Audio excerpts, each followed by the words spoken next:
I'm not called to preach or evangelize per se, but I am called to build and to provide shelter, and that's our gift, and that's what we do. And we had to hike up the mountain to a very, very remote village and stay in the village for that week that we were doing construction. There's definitely jungle where you saw banana trees, but it was the dry season, so it was just hard, dry dirt, steep, single track trail. It seemed vertical sections, and it would level out eventually, and then vertical, and then we'd go steep down, and it was just a roller coaster. 10 minutes into the walk, Barry and I were doubled over, and we didn't say a word, but we both knew that we may have made a mistake because it was in the middle of the day, it was 95 degrees, we had about 60 pounds on our backs, and you know, I always considered myself kind of hard, kind of tough, but I realized then I was a pudding.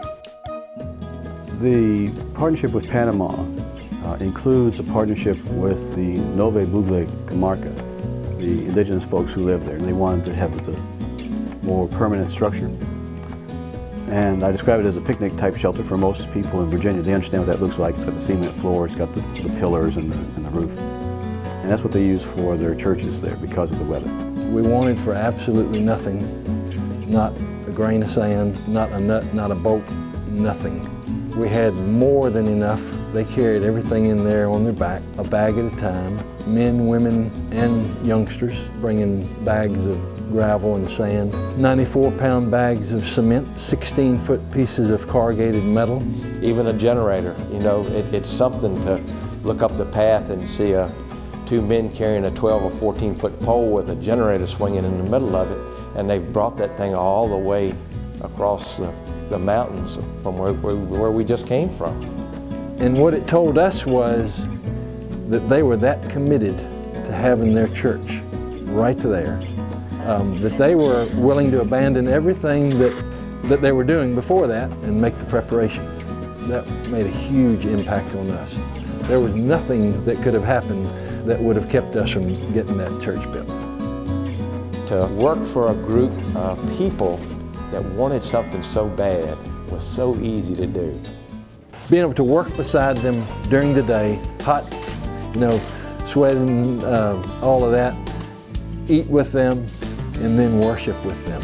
It was very complete. Even though we didn't speak Spanish, you could just feel that there was a godly worship service going on, and these people were very, very thankful for what was happening and for what they had, for what little things they had. Most of the children were so excited that we were there and this was happening that they would stay at the site.